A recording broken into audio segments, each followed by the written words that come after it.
The cold bit at Dr. Nora Winter's cheeks as she squinted at her tablet screen. Something wasn't right with the satellite images. She wiped away the snowflakes that had settled on the device and zoomed in again. There it was. A dark shape beneath the ice that shouldn't be there. Too straight-edged to be natural. "Hey, take a look at this," she called out, her breath forming clouds in the freezing Arctic air. Her research partner, Dr. Raj Patel, trudged over, his heavy boots crunching on the snow. He'd been with her on 3 previous Arctic expeditions, and she trusted his judgment completely.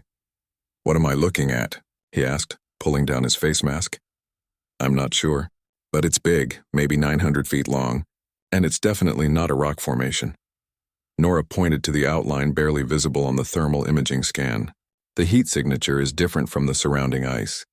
Their small research team had been studying ice shelf deterioration for the past 2 weeks.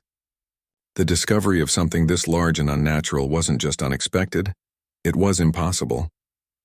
No one had reported any missing vessels in this remote region, at least not recently. Raj zoomed in further, his gloved finger leaving smudges on the screen. "We should check it out. It's only about 7 miles from base camp." Back at their research station, a collection of heated prefab buildings surrounded by scientific equipment, Nora gathered the team. Besides Raj, there was Chen, their glaciologist, Ingrid, the meteorologist, and Thomas, their survival expert and guide. They all huddled around the main table as Nora pulled up the enhanced satellite images on the larger monitor. "This could be nothing," Nora warned them, not wanting to build up too much excitement. "Maybe an old shipping container that drifted north." Chen shook his head. "No way. Look at the dimensions. That's massive. And the shape?" He traced the outline with his finger. "That's a ship. A big one. But how could a ship that size go unnoticed?" Ingrid asked. "The tracking systems, the distress signals, something would have alerted authorities." Tomas, who'd been quiet until now, leaned forward. "Unless it's been there a long time. Before modern tracking. The ice flows change every year." The room fell silent as everyone considered this possibility. The thought sent a shiver down Nora's spine that had nothing to do with the cold outside. "Well, there's only one way to find out," she finally said. "We need to see it with our own eyes." The next morning they set out at first light, which wasn't saying much during the Arctic winter. The sky maintained a perpetual twilight blue, the sun never quite making it over the horizon. They traveled on 2 snowmobiles pulling equipment sleds, following the GPS coordinates from the satellite image. The journey took almost 3 hours. The terrain was treacherous, with pressure ridges and hidden crevasses forcing them to take a winding route. The temperature hovered at -30, and despite her thermal gear, Nora felt the cold seeping into her bones. "We should be getting close," Raj shouted over the wind, checking the handheld GPS. They crested a small ridge, and there it was, or at least part of it. A section of dark metal jutted up through the ice like the fin of some enormous sea creature. The rest remained entombed in the frozen shelf, its outline visible as a subtle distortion in the ice surface. "Kill the engines," Nora called out. The sudden silence was almost as shocking as what they were looking at. They approached on foot, testing the ice with probes before each step. As they got closer, Nora felt her heart racing. This wasn't just any ship. The visible section had the unmistakable contours of a cruise ship's upper deck and part of the bridge. "This is impossible," Ingrid whispered. Raj was already taking readings with his ground-penetrating radar. The ice is stable around it. Probably at least 20 feet thick in most places, but thinner near the exposed section.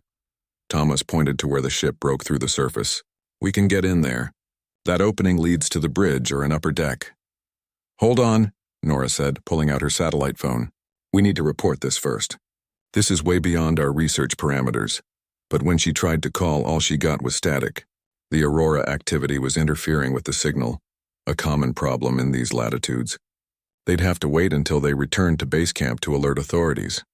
"We should at least document it," Chen suggested, already setting up his high-resolution camera. "No one's going to believe this without evidence." Nora hesitated, then nodded. "Okay, but we stay together. No one goes inside yet. Safety protocol." They circled the exposed section, taking photos and videos. The ship's name was partially visible on the hull, Northern Ow, with the rest obscured by ice. Nora ran a gloved hand over the lettering, wiping away frost. "Northern Aurora," She read aloud. Why does that sound familiar? Raj was already searching through his tablet's offline database. Here it is. The Northern Aurora was a luxury cruise liner that went missing in 1996. It had 342 people aboard, vanished without a trace during an Arctic cruise to see the Northern Lights. 29 years, Chen whispered. It's been frozen here for 29 years. The implications hit Nora like a physical blow. They weren't just looking at a shipwreck. They were looking at a frozen tomb, potentially containing hundreds of bodies. We need to see if there are survivors, Tomas said, though they all knew it was impossible. No one could survive that long in these conditions. Protocol says we document and report, Nora reminded them firmly. The authorities will send a proper recovery team. But as they continued circling the ship, they discovered something even stranger. A section where the ice had been deliberately cut away, creating a small tunnel that led into the ship's interior. Someone's been here before us, Ingrid said. Kneeling by the tunnel entrance, Thomas examined the cut edges. Recently, too. These cuts are clean. No significant ice buildup. Nora felt a chill that had nothing to do with the temperature. So where are they now? The question hung in the freezing air, unanswered.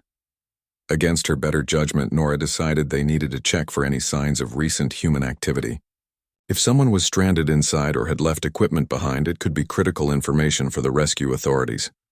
Raj and I will take a quick look inside, she announced. Just to the first interior space. Chen, you and the others stay here and keep trying the satellite phone. They switched on their headlamps and carefully entered the tunnel. It sloped upward through about 15 feet of ice before opening into what appeared to be a service corridor. The beam of Nora's headlamp revealed walls covered in frost but otherwise in perfect condition. There was no sign of damage that might have sunk the ship. This doesn't make sense, Raj whispered. This ship didn't sink. It just froze. They moved forward slowly, their lights casting eerie shadows. The corridor led to a larger space, a side entrance to the main bridge. Everything was perfectly preserved, frozen in time. Navigation equipment, charts still laid out, coffee mugs on surfaces frost-covered and frozen solid. But what made Nora's blood run cold was the complete absence of bodies. The bridge should have been manned, especially in a crisis, but there was no one. Her light caught something on the captain's desk, a logbook open to the final entry.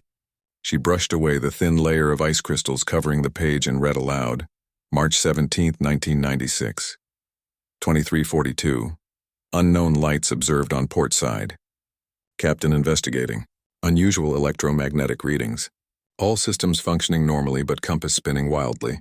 Northern lights intensifying beyond anything we've... The entry ended mid-sentence. What happened to everyone?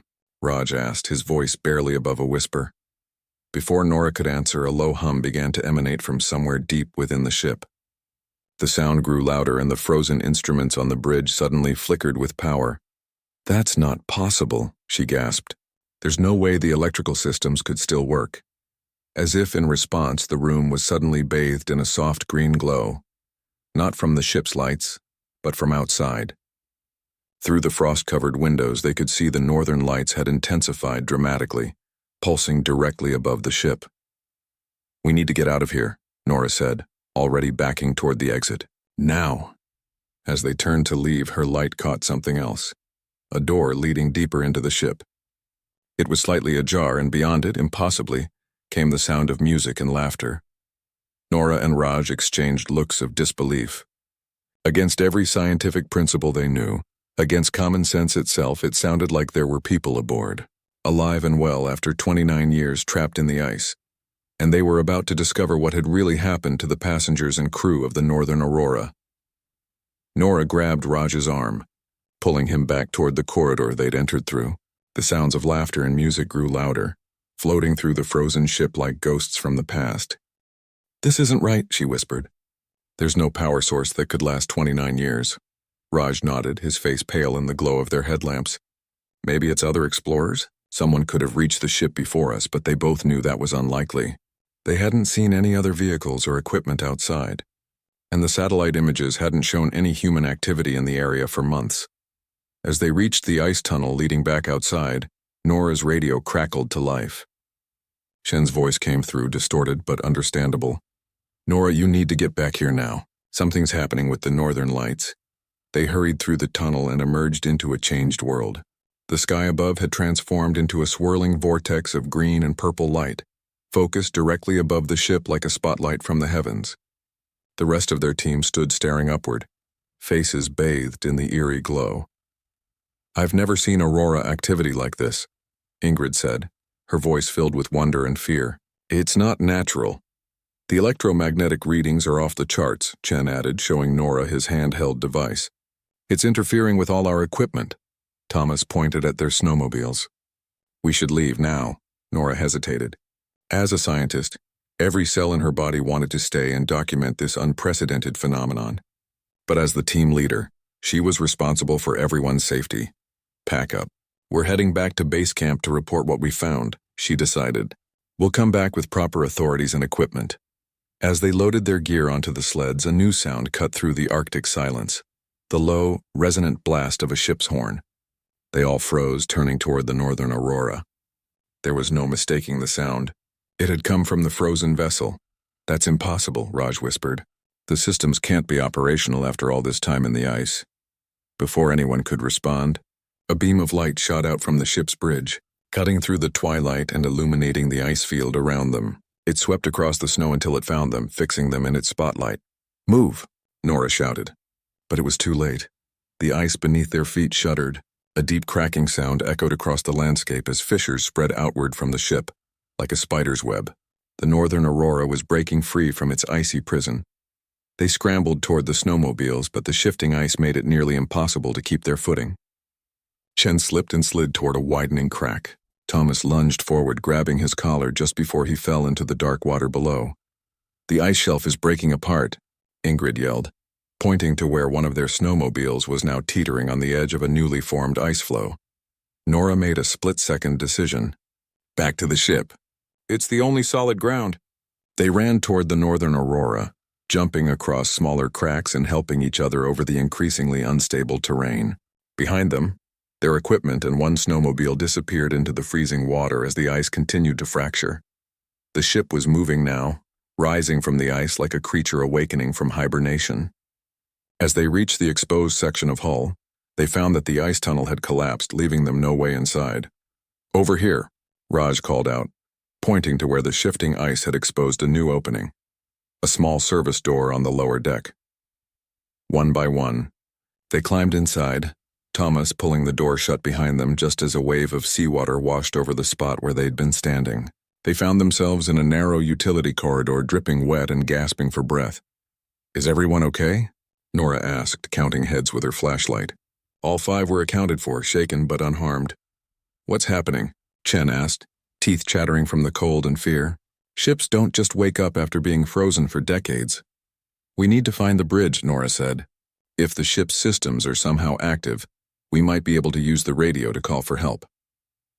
They moved cautiously through the corridor, which led them deeper into the vessel. Unlike the bridge, this part of the ship showed signs of damage. Pipes had burst from the freezing temperatures, and sections of wall were buckled from ice pressure. "Listen," Ingrid whispered suddenly.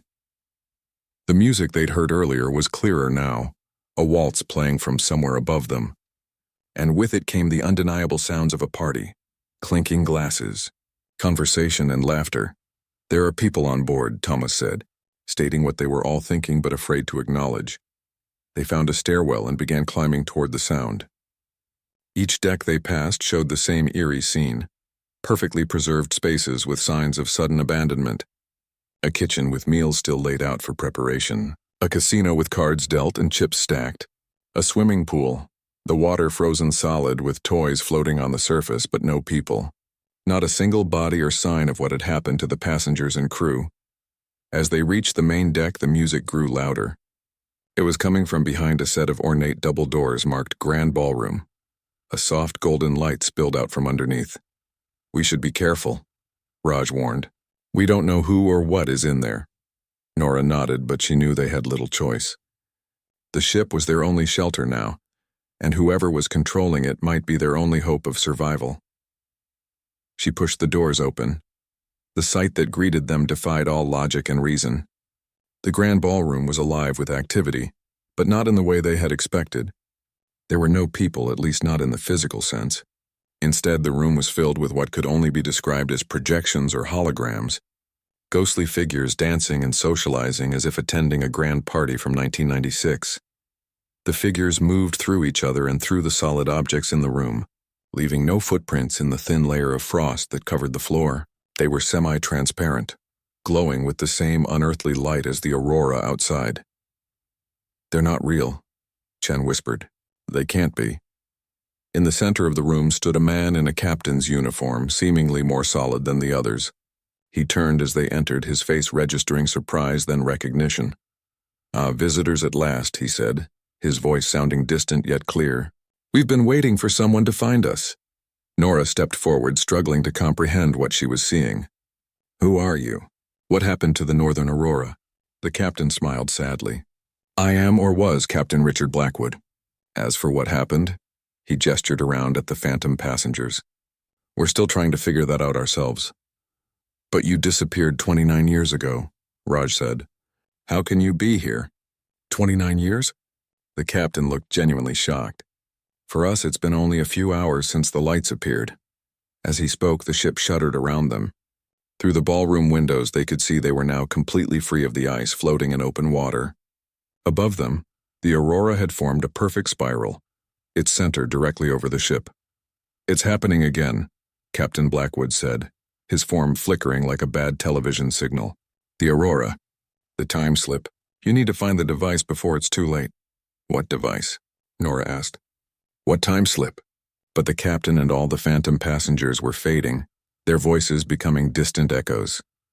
"Engine room," were the captain's last words before he disappeared completely. "Find Dr. Howard's equipment in the engine room. It's the only way to stop the cycle." The music stopped. The ballroom was suddenly empty and dark, illuminated only by their flashlights and the pulsing glow of the aurora through the windows. "Did that just happen?" Ingrid asked, her scientific mind clearly struggling to process what they'd witnessed. Before anyone could answer, the ship's engines roared to life beneath them.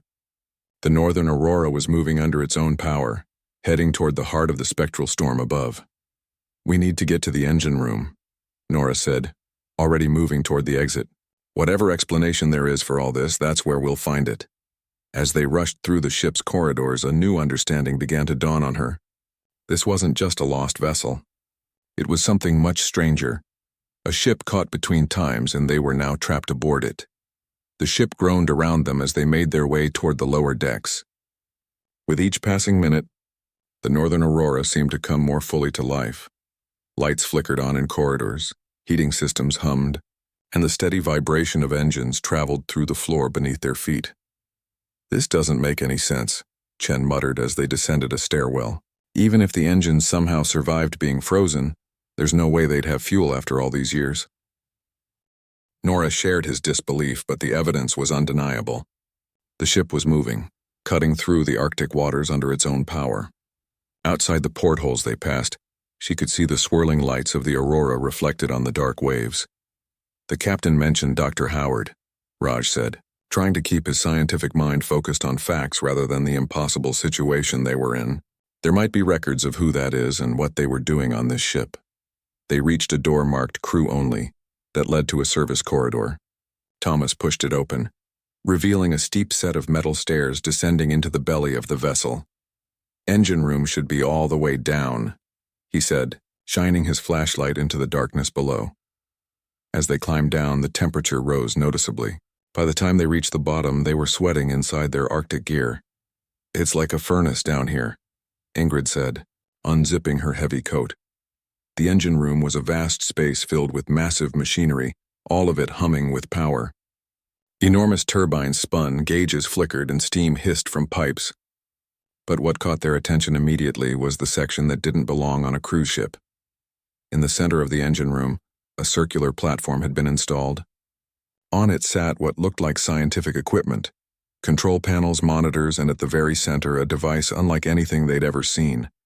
It resembled a satellite dish but pointed upward toward the ceiling, pulsing with the same otherworldly light as the aurora above. "This isn't standard cruise ship equipment," Raj said, approaching the platform cautiously. "Stay back," a voice called from the shadows. "You don't know what you're dealing with." They all spun around. A man stepped forward wearing what had once been an elegant suit, now worn and faded. He was thin, with wild gray hair and a beard that reached his chest. Despite his disheveled appearance, his eyes were sharp and alert. "Who are you?" Nora asked, instinctively stepping between the stranger and her team. "Dr. Howard Blackwood," the man said. "Ship's physicist." Though that wasn't in the brochure they gave the passengers. He gave a bitter laugh. "You're real," Ingrid whispered. "Not a projection like the others." Dr. Blackwood nodded. "I'm the only one who stayed physical. The only one who understood what was happening enough to anchor myself to this reality." He gestured at the equipment. "My life's work.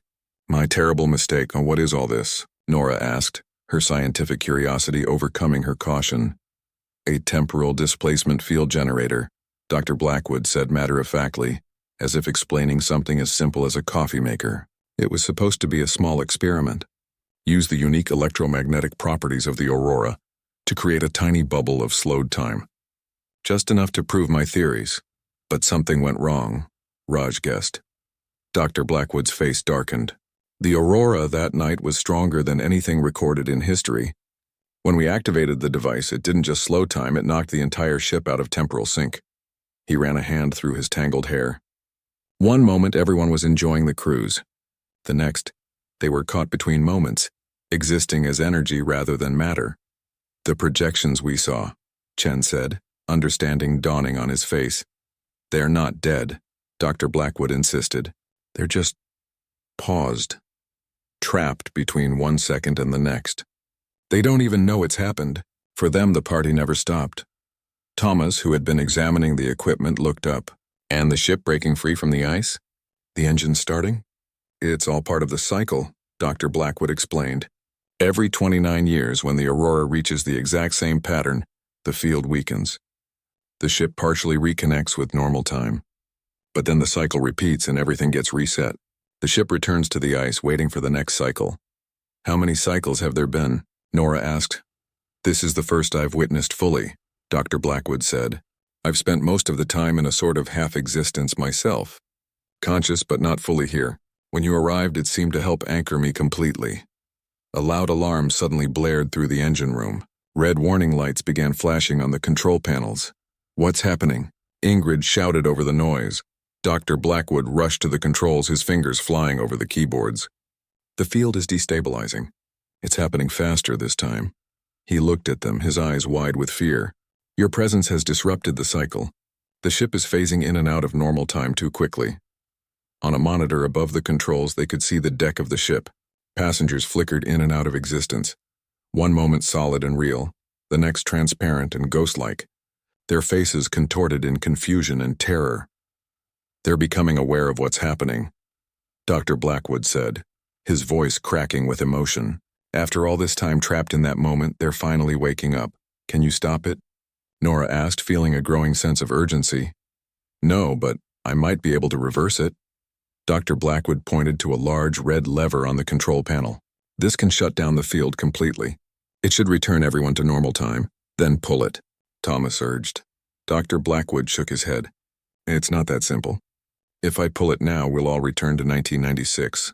The ship, the passengers, all of you, everything will snap back to the moment this all began." The implications hit them like a physical blow. Their lives in 2025, their families, friends, careers, all would continue without them. They would be lost in the past. "There has to be another way," Raj said, already examining the equipment with a scientist's eye. "Maybe we can modify the field to only affect the original passengers." "We don't have time," Dr. Blackwood said. Another alarm joined the first, this one higher pitched and more urgent. "The field is collapsing. If it fails completely, the temporal energy will tear this ship apart. Everyone on board will be scattered across different points in time, lost forever." Outside, the aurora had formed a perfect spiral directly above the ship, its light so intense it penetrated all the way down to the engine room, casting everything in an unearthly green glow. Nora made a decision. "We need to help these people. They've been trapped for 29 years. We can't leave them like this." "But we'll be trapped in the past," Ingrid protested. "Maybe not," Chen said suddenly, pointing to a smaller control panel. "Look at these readings. The field isn't just connecting to 1996, it's creating multiple temporal anchors. One of them is right now, 2025. Dr. Blackwood rushed over, his eyes widening as he examined the readouts. He's right. The field has evolved beyond my original design. It's created links to multiple points in time where the aurora was strong enough to sustain a connection. Can you set it to return the ship to 2025 instead of 1996? Nora asked, hope rising in her chest. I can try, Dr. Blackwood said, already adjusting controls. But I'll need help. The calculations are complex and we don't have much time. The ship lurched violently, nearly knocking them off their feet. Through the portholes, they could see parts of the hull flickering in and out of existence, becoming transparent before solidifying again. We're running out of time, Dr. Blackwood warned, his fingers flying over the controls. I need someone to monitor the field strength while I recalibrate the temporal anchor. Raj stepped forward. Tell me what to do. As they worked frantically at the controls, Nora watched the monitors showing the rest of the ship. The passengers were fully visible now. No longer ghostly projections, but solid people, looking around in confusion at the ship that was literally phasing in and out of reality around them.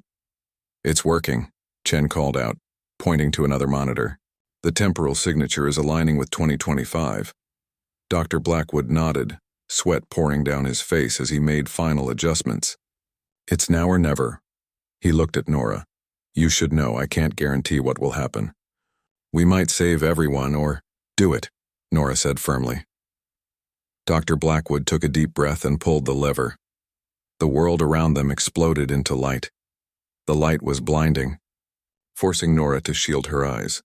A high-pitched whine filled her ears and she felt a strange sensation, as if her body was being pulled in all directions at once.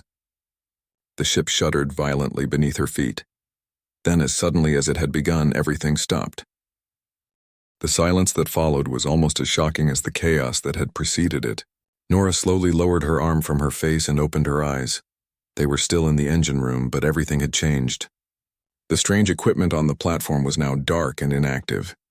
The emergency lights had stopped flashing, and most noticeably, the ever-present hum of the engines had fallen silent. Is everyone okay? She called out, looking around for her team. Raj was picking himself up from the floor where he'd fallen. Chen was helping Ingrid to her feet. Thomas was leaning against a wall, looking dazed but unharmed, and Dr. Blackwood stood by the control panel, his hand still gripping the lever he had pulled, his face a mixture of hope and fear. Did it work? Thomas asked, his voice breaking the heavy silence. Dr. Blackwood turned to the monitors, but they were all dark. I don't know, he admitted. We need to go up, see for ourselves. They made their way back through the ship, climbing the stairs they had descended earlier. The air was noticeably cooler now, and the lights in the corridors flickered uncertainly, running on what must be emergency power. As they emerged onto the main deck, they were greeted by a scene of confusion. Hundreds of passengers stood around in evening wear, the fancy dresses and suits they had been wearing for the cruise's gala dinner back in 1996.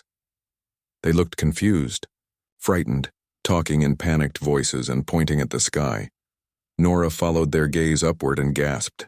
The aurora was still there, but it was fading rapidly, the swirling colors dispersing like smoke in the wind. And beyond it she could see stars and, more importantly, a night sky that was dark. Real night, not the perpetual twilight of the Arctic winter. We've moved, Raj said quietly beside her, reaching the same conclusion. The question is to when. A woman in a glittering evening gown approached them, her face a mask of confusion. Excuse me, she said. Are you with the crew? What's happening? The captain made an announcement about some Northern Lights display, and then everything went crazy. The power went out and now we're somewhere else. Before any of them could answer, a voice boomed over the ship's PA system. This is Captain Blackwood speaking. I ask all passengers to remain calm and stay on the main deck. We are assessing the situation. Please follow all crew instructions. That is all. Dr. Blackwood looked up in surprise at the sound of his brother's voice. Richard is back, he whispered. It worked. More crew members began appearing, looking just as confused as the passengers but making valiant efforts to maintain order.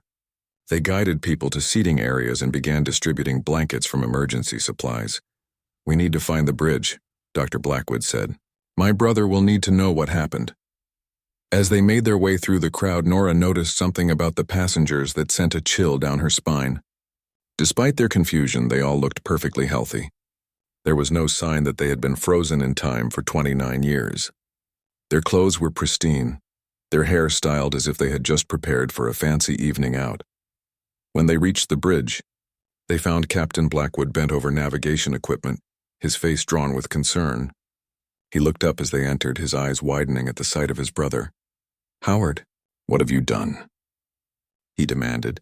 The resemblance between the brothers was striking, though the captain was more formally groomed than his wild-haired scientist sibling. Dr. Blackwood stepped forward, his head bowed slightly. "I'm sorry, Richard. The experiment went wrong. Very wrong." "Wrong?" the captain repeated incredulously. "We were in the middle of the Arctic Circle, watching the northern lights. Then there was that pulse from your equipment, and now—" He gestured to the windows where the view was decidedly un-Arctic. "Now we're in the middle of the Pacific Ocean, according to our instruments. In what appears to be summer." Nora stepped forward. "Captain, my name is Dr. Nora Winters. I'm an Arctic researcher. We found your ship frozen in the ice." The captain's brow furrowed. "Frozen? That's impossible. We just left port 3 days ago." "For you, yes," Dr. Blackwood said gently. "But for the rest of the world, it's been 29 years since the Northern Aurora disappeared." The captain stared at his brother, then at the rest of them, disbelief written across his face. 29 years? That would make it 2025, Raj confirmed. October 17, 2025, to be exact. Captain Blackwood sank into his chair, the color draining from his face. "My God, my wife, my daughter. They've thought I was dead for almost 3 decades. "I'm afraid so," Dr. Blackwood said, placing a hand on his brother's shoulder. "Along with the families of everyone else aboard." The captain looked up, his shock giving way to anger. "You knew, didn't you? You knew your experiment was dangerous.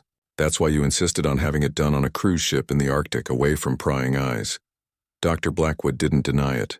The potential was too great to ignore. A way to manipulate time itself. Think of the applications.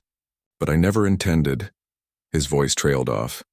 "Intended or not, we have 342 passengers who've just time-traveled 29 years into their future," the captain said grimly. "How do I explain that to them? How do we explain it to the world?" A young officer burst onto the bridge, out of breath. "Captain! We've established radio contact with a vessel about 20 miles from our position. They're asking for our identification, and, sir, they don't believe we're the Northern Aurora. They say that ship vanished 3 decades ago." Captain Blackwood stood up, straightening his uniform. Whatever his personal feelings, he was still the captain of this vessel, responsible for everyone on board. "Tell them we are indeed the Northern Aurora, and request immediate assistance. Don't elaborate further. That's my job." He turned to his brother and the research team. "I need to address the passengers. They deserve to know the truth, as impossible as it sounds." He glanced at his brother. "You'll explain the science of it. You owe them that much." An hour later, they stood on the main deck where a makeshift podium had been set up. All the passengers and crew had gathered, their faces showing varying degrees of confusion, fear, and disbelief. Captain Blackwood spoke first, his voice steady despite the extraordinary circumstances. He explained what had happened, how Dr. Howard's experiment to study time dilation using the Aurora's electromagnetic field had gone catastrophically wrong, trapping the ship between moments for what had seemed to them like hours, but had been 29 years for the rest of the world. When Dr. Blackwood took the podium to explain the science, he was met with angry shouts and accusations. Several passengers had to be restrained by crew members. "How could you risk our lives like this?" one woman cried out. "My children were 5 and 7 when we left. They're in their 30s now. My parents were elderly," a young man said, his voice breaking. "They're probably dead by now." Dr. Blackwood accepted their anger with bowed head. "I cannot undo what has happened," he said when the shouting died down. "But I can promise you this. I will spend whatever remains of my life helping each of you adjust to this new time. And my research, which caused this tragedy, may still be of value. The temporal displacement field could have medical applications, perhaps even ways to extend life. It might offer some small compensation for what you've lost." As the crowd murmured, Nora stepped up to the microphone. "I know this is overwhelming," she said, "but you should know that the world has been looking for you for 29 years. Your families never gave up hope, and in a way that hope was justified. You're alive, all of you, when everyone assumed you were lost forever." She looked out at the sea of faces. "I can't imagine what you're feeling right now. But I promise we will help you. My team, Dr. Blackwood, all of us. We'll make sure you find your way home." In the distance, lights appeared on the horizon, ships coming to their aid, drawn by the miraculous reappearance of the Northern Aurora.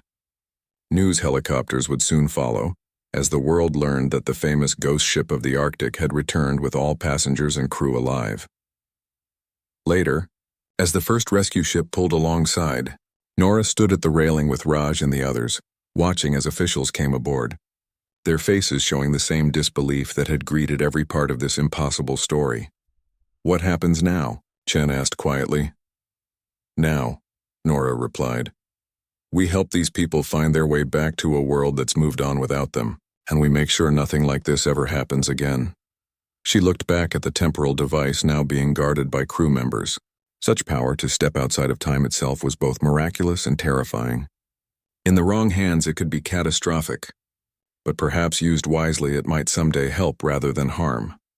As the sun began to rise over the Pacific, the Northern Aurora and all aboard faced their first dawn in a future they never expected to see.